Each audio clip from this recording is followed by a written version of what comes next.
GNFC has expanded its margins. The profits have come in higher by 22%. We have Rajiv Kumar Gupta, IAS MD at GNFC.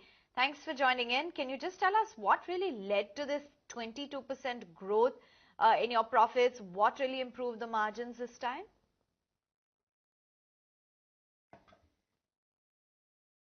Well, let me tell you, this has been a very testing time for the company for the last 10 weeks. In the beginning of November, we had an unfortunate incident at the Dahej TDI plant, and we closed down that plant, and also as a matter of precaution, we closed down a similar plant at our Bharuch complex. And during the last 10 weeks, we have suffered a production loss of one of our costliest products, the TDI. Despite that, we have done very well in other segments, other chemical segments. We have done well in aniline. We have done well in acetic acid. And most importantly, it has been the fertilizer sector. After the Honorable Prime Minister gave the clarion call to the nation to go cashless, GNFC was the first company in the country to have embarked on a massive cashless sales of fertilizer. And through our 2,100 outlets, spread over whole of Gujarat, and now we are spreading to other 4 states also.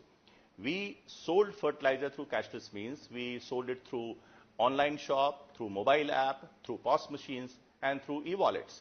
And I'm very happy to inform you that more than 121,000 farmers in a matter of just 50 days have purchased 1.5 million bags of fertilizer by cashless means. So almost 50 crores worth of fertilizer has been sold, and GNFC fertilizer sales have gone up by almost 90% during this period as compared to the similar period last year. So GNFC has very conclusively broken the myth that the cashless transactions are difficult to be achieved in rural India. And this has been one of the main factors of our growth and performance during last quarter. And I'm happy and satisfied that we have done pretty well despite testing circumstances. That was good to know, really. So essentially what exactly has happened is whatever trust on sales that has, of course, come in terms of selling to farmers, that, of course, has been hurt because of the TDI plant shutdowns and even the Bharuch plant shutdowns. What's your outlook on the TDI pricing going forward? Will you be taking any price hikes in the next 1 or 2 months? You see, TDI prices went as high as over 300,000 rupees per ton 2 months back. Now they have come down slightly to about, say, 2,30,000 to 2,50,000 rupees per ton. In the medium term, we expect the prices to stay this much, and we are soon going to start our TDI plant at Dahej. The HAZOP has been completed by one of the best agencies in the country, Lloyd's Register, and all their recommendations have been complied with, have been reviewed by our technology provider, Chemitur Engineering, and soon, in a matter of maybe 10 to 15 days, we hopefully should be starting that plant. And outlook for TDI, I see very positive for next 2 to 3 months.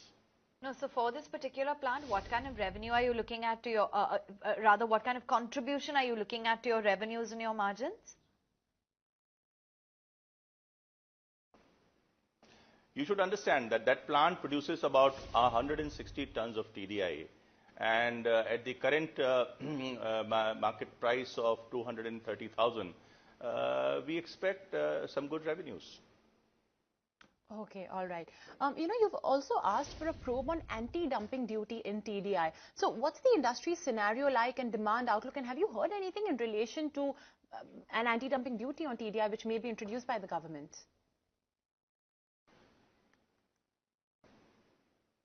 Well, since the quasi-judicial process has been going on, it is not proper for me to comment on that.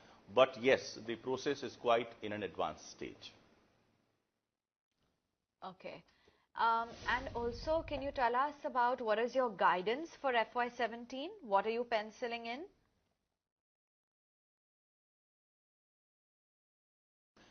Well, I would like to inform through you to your viewers that we have embarked on a very major program of backward integration. After the Honorable Prime Minister made it mandatory for every gram of urea to be coated with neem oil, we embarked on a program of backward integration with a special focus on employment generation to marginalized communities, rural communities, and especially women.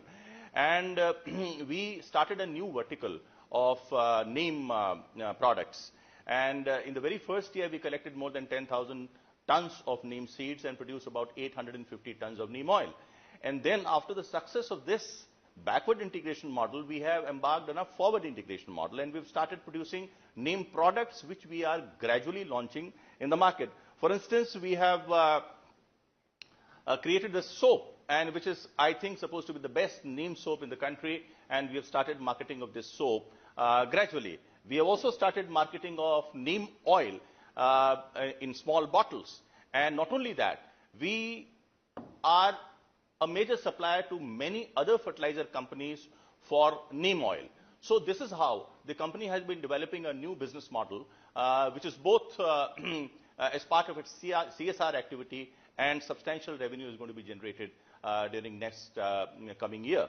And in the next season, our target is to produce about 2,000 to 3,000 tons of neem oil and make further neem products like neem hand wash, neem face wash, and neem shampoo.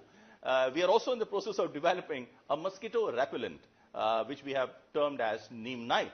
So this is something which we have been doing both as part of backward integration and forward integration, and starting a new vertical of neem products.